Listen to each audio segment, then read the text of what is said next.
রসায়নের আদিপিতা জাবির ইবনে হাইয়ান এই এক্সপ্লেনারে আজ আমরা এমন এক অসাধারণ মানুষের গল্প জানব যিনি আধুনিক রসায়নের বীজ বপন করেছিলেন।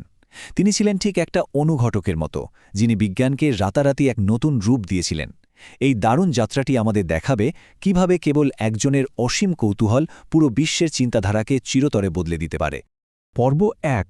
যখন বিজ্ঞান ছিল জাদু। চলুন ফিরে যাই অষ্টম শতাব্দীর বাগদাদে। ভাবুন তো চারদিকের পরিবেশটা।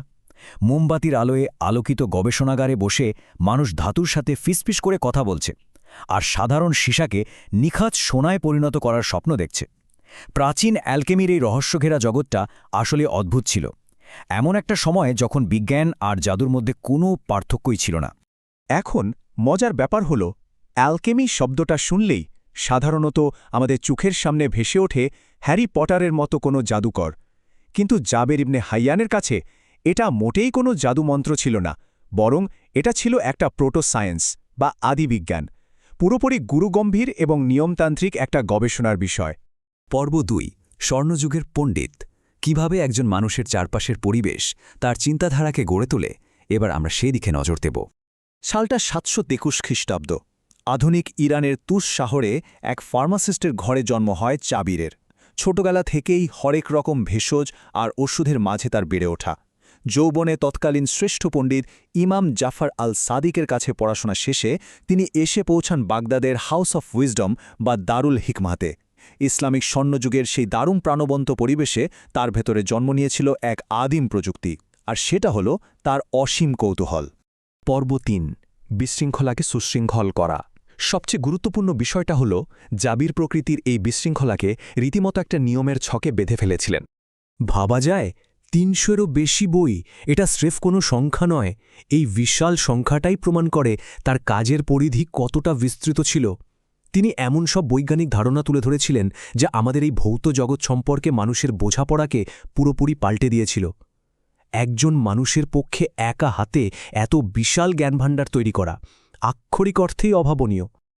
আমি এটা বুঝবই। কি দারুণ একটা কথা, তাই না? এটি শুধুই কোনো বাক্য নয়, এটি এমন একজন মানুষের জেদ যিনি চারপাশের বিশৃঙ্খল জগতের দিকে তাকিয়ে কোনো রকম আন্দাজের ওপর নির্ভর করতে সরাসরি অস্বীকৃতি জানিয়েছিলেন। পর্ব ৪। আধুনিক রসায়নের বীজ। চলুন দেখি কিভাবে তার এই কাজ এমন এক বিশাল উত্তরাধিকার তৈরি করেছিল যার সমকক্ষ হতে ইউরোপের আরও কয়েক শতাব্দী সময় লেগেছিল। এই যে আধুনিক অ্যালকেমি শব্দটা আমরা শুনি, এর শেকড় কিন্তু লুকিয়ে আছে আরবি শব্দ আলকেমিয়াতে। আর জাবির ইবনে হায়ান নিজেই এই বিষয়টিকে একটি নিয়মতান্ত্রিক শৃঙ্খলা হিসেবে সংজ্ঞায়িত করেছিলেন। ৮১৫ খ্রিস্টাব্দে জাবিরের মৃত্যুর পরও কিন্তু তার কাজের প্রভাব বিন্দুমাত্র কমেনি, বরং দ্বাদশ শতাব্দীতে তার বইগুলো ল্যাটিন ভাষায় অনুবাদ হয়ে মধ্যযুগীয় ইউরোপে ব্যাপকভাবে ছড়িয়ে পড়ে। ইউরোপীয় পণ্ডিতরা তাকে গেবার নামে চিনতেন এবং পরম শ্রদ্ধার সাথে তার কাজগুলো অধ্যয়ন করতেন। সব মিলিয়ে ব্যাপারটা ঠিক কেমন দাঁড়ালো? জাবির ইবনে হাইয়ান সেই মানুষ যিনি অ্যালকেমিকে রহস্যময় ধোঁয়াশা থেকে বের করে এনে দাঁড় করিয়েছিলেন একদম নিখুঁত পরীক্ষামূলক বিজ্ঞানের শক্ত মাটিতে। তিনি সেই বীজ রোপণ করেছিলেন যেখান থেকে আজকের এই আধুনিক রসায়নের জন্ম। তার কাজ আমাদের চোখে আঙুল দিয়ে দেখিয়ে দেয় যে কৌতূহলই হল মানুষের সবচেয়ে আদি আর অকৃত্রিম প্রযুক্তি।